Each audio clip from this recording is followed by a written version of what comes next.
భారత సంస్కృతి విలువలను భవిష్యత్తు రాతలకు అందించడమే ఆల్ఫోర్స్ పాఠశాల ముఖ్య ఉద్దేశమని చైర్మన్ నరేందర్ రెడ్డి అన్నారు. నిర్మల్ జిల్లా బైన్సా పట్టణంలోని ఆల్ఫోర్స్ పాఠశాలలో మ్యాథ్స్ డే ముందస్తు సంక్రాంతి సంబరాలను అంగరంగ వైభవంగా నిర్వహించారు. పలువురు విద్యార్థులు చేసిన నృత్యాలు ఆకట్టుకున్నాయి. ఈ కార్యక్రమంలో పాల్గొన్న విద్యా సంస్థల చైర్మన్ నరేందర్ రెడ్డి మాట్లాడుతూ, భారతదేశం విలువలతో కూడిన సంస్కృతిని విద్యార్థులకు నేర్పించడం తమ ఉద్దేశమన్నారు.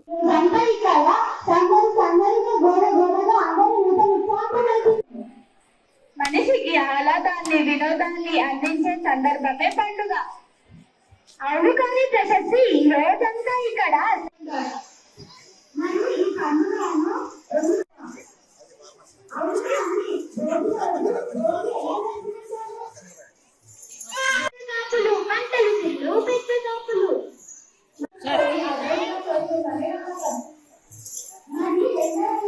పెట్టు, అమ్మగారికి దండం పెట్టు. మన ఇంటికి ఎందుకు వస్తారు రాజు? సంక్రాంతి నెలలో ధనుర్మాసం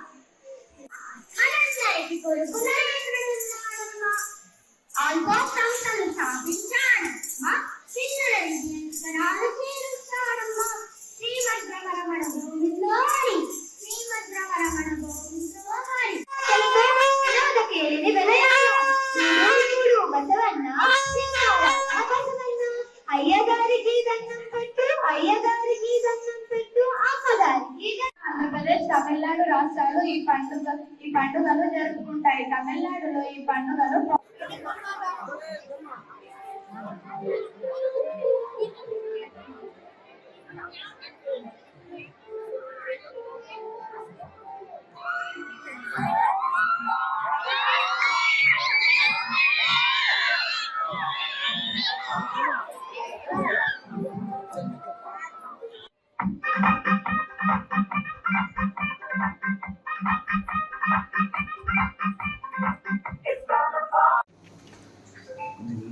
అందరికీ నమస్తే. ఈరోజు ఇక్కడ ఆల్ఫోర్స్ స్కూల్ ఆఫ్ నెక్స్ట్ బైన్సాలో చాలా అంగరంగ వైభవంగా వివిధ కార్యక్రమాలు జరిగాయి.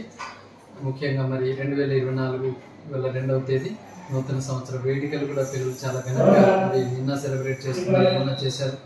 ఈరోజు కూడా మరి కొత్త సంవత్సరం యొక్క రిజల్యూషన్స్ తెచ్చుకోవడం జరిగింది. నూతన సంవత్సరం సందర్భంగా పిల్లలకు కానీ టీచర్లకు కానీ మేము కూడా అదే దిశానిర్దేశం చేయడం జరిగింది.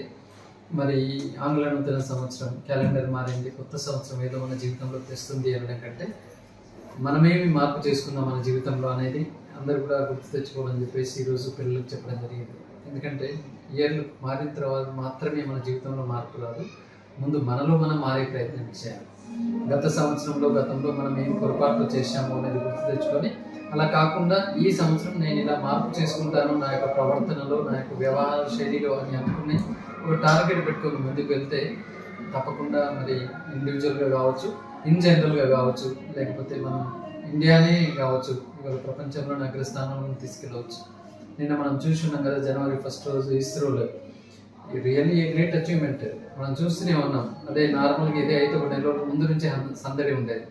మరి కొత్త సంవత్సరం ఫస్ట్ డేనే మరి భారత ప్రజలకు ఎంత ఆనందదాయకమైన విజయం అంటే C-58 మనం లాంచ్ చేస్తూ ఏదైతే ఇంకా మనకి ప్రాబ్లమెటిక్గా ఉన్నాయో ఈ ఎర్త్లో, ఈ సొసైటీలో, ఈ ప్లానెట్లో ఇంకా ఎక్కడైతే మనకు ఛాలెంజింగ్ ఉన్నాయో అవన్నింటినీ ఒక్కొక్కటిగా సాల్వ్ చేసుకుంటూ మన సైంటిస్టులు ముందుకు తీసుకొని మరి ప్రపంచంలోనే సైంటిఫిక్ రంగంలో భారతదేశం ఇవాళ అగ్రగామి దిశగా ముందుకు వెళ్తుంది. అంటే ఇక్కడ ఉన్న సైన్స్, టెక్నాలజీ ఇవన్నీ కూడా అంత గొప్పగా ఉన్నాయి. మన సంస్కృతి సంప్రదాయాలు కూడా ఆ రకంగా ఉన్నాయి. కాబట్టి ఇవాళ మనం అన్ని రంగాల్లో ముందుకు దూసుకొని వెళ్తున్నాం.